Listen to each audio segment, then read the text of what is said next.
Hello children. Well, today I get back to you to recapitulate on the two videos that I had put up, that is chapter 1 and chapter 2. I think it would be a better idea if the question answers are discussed, or I take up the question and answers so that it will be easier for you to comprehend the lesson.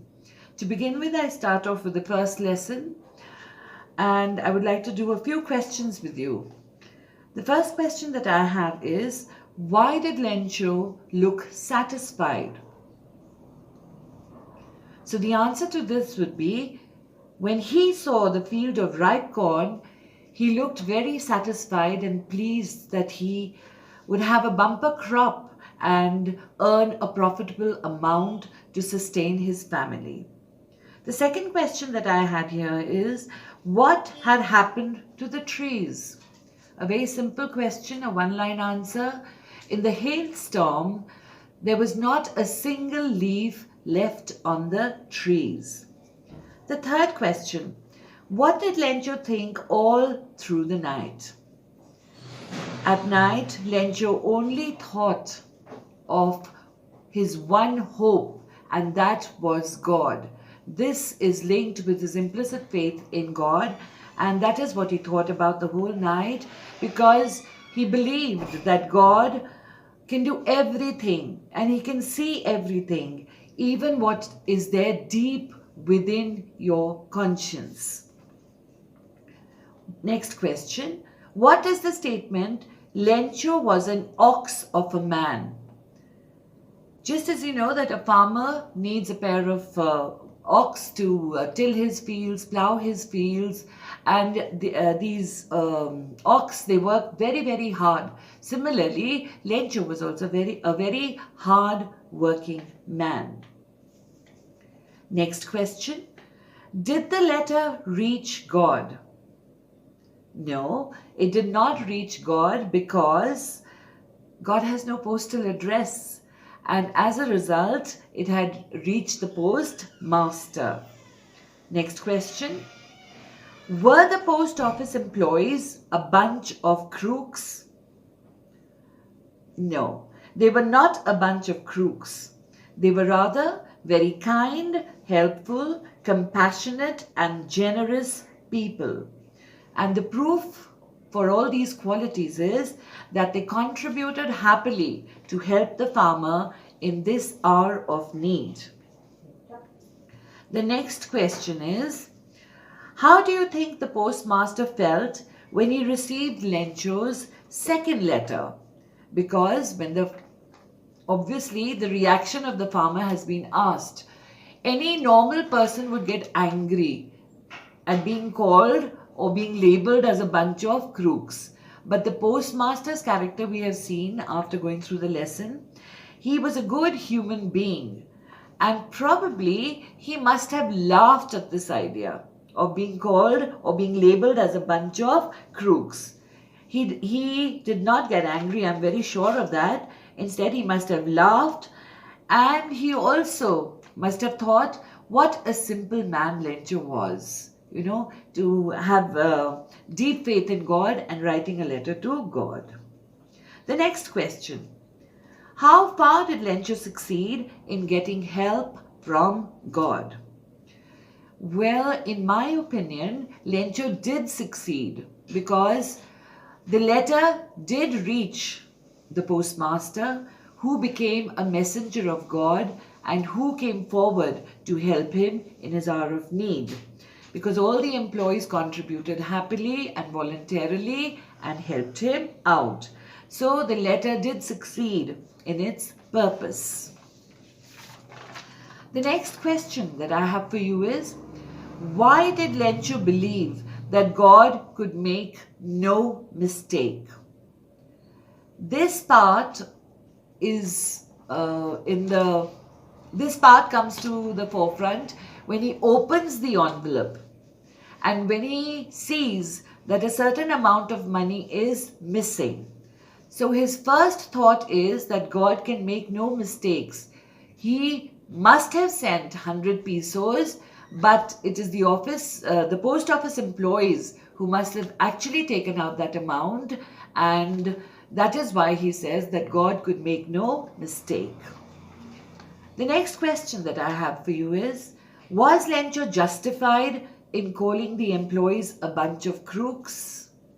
Well, for this I would say no. He was not justified in calling them a bunch of crooks because they were basically kind-hearted, good people, helpful people, and who came forward to lend him a helping hand so that his faith in God is not shattered.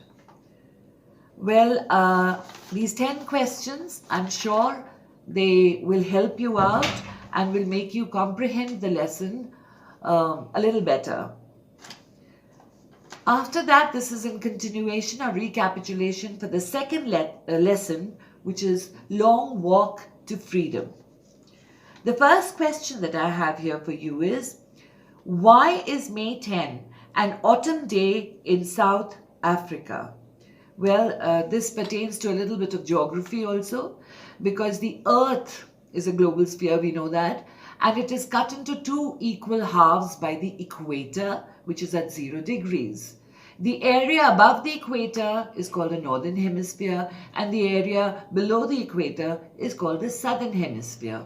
So when we have summers in the northern hemisphere, we have winters in the southern hemisphere. That is why, even though for the North Indians, it would, not the North Indians, for the northern people, it would be summers. It was actually winter in Africa. That is why it is called an autumn day. The next question that I have for you is, why was 10th May 1994 a historic and a historical day? The answer to this is, as I'd explained in the lesson, historic means important, a red letter day, a very important day. And historical means related to history, because it goes down in history, and this great event that took place, it went down in the pages of history, that on 10th May 1994, Mr. Mandela was sworn in as the first black president of South Africa, which had been under the British rule for more than 300 years. And on that particular day, with the swearing-in ceremony, and the scenario completely changed, because now it became a democratic nation. And Nelson Mandela had won the war against apartheid, or racial discrimination. The next question that I have for you is, why were two national anthems sung? Both the whites and the blacks had now equal rights in the Republic of South Africa. Earlier, there was a system of the government which believed in discrimination and oppression, and now it had changed to a system of justice and equality. My next question is, which does he think is natural, to love or to hate? As is obvious from the lesson, Mandela thinks that love comes to us naturally, while we have to learn to hate. So it is better to love and forget about hating anybody for anything. The next question, why had so many dignitaries and international leaders come to Pretoria? The answer is, they had come to honor South Africa's first democratic and non-racial government. And it was a common victory for justice, peace, and human dignity. The next question, how did Mandela's hunger for freedom change his life? As we see in the chapter, hunger for freedom made him courageous. It made him bold. And he finally did triumph over fear, or he conquered fear and went forward in this fight against discrimination. The next question, what did Mandela refer to as an extraordinary human disaster, man-made disaster, human disaster. So for this we have the answer that the white rule, which lasted for more than 300 years, with the non-whites suffering extremely, being subjected to great misery, torture, and humiliation. So this was actually a great human disaster. The next question to complement is, what does Mandela refer to as a glorious human achievement? Now for this we have that after a long and bitter struggle against the cruel policies of the white rule, South Africa finally emerged victorious with a democratic government headed by the first black president, Nelson Mandela. This was a glorious achievement. The next question that I have for you is, what were the other ideals Mandela had in mind for the people of Africa, South Africa? The ideals that Mandela had was, after gaining political freedom, was to liberate them from the bondage of poverty, hunger, and suffering and discrimination of any kind. Well, my next question is, how had the policy of apartheid affected the people of South Africa? Well, when people are discriminated, they are tortured, humiliated, their self-respect is snatched from them, this all gave the people of Africa a deep and lasting wound. They were really hurt by all this that had happened, and it had really given them a wound.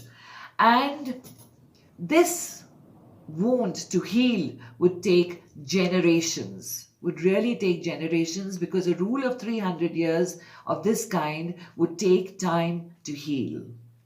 My next question is, what tribute does Mandela pay to the people of his country? As you know that South Africa is rich in diamonds and gems and minerals and all that is lying beneath the soil.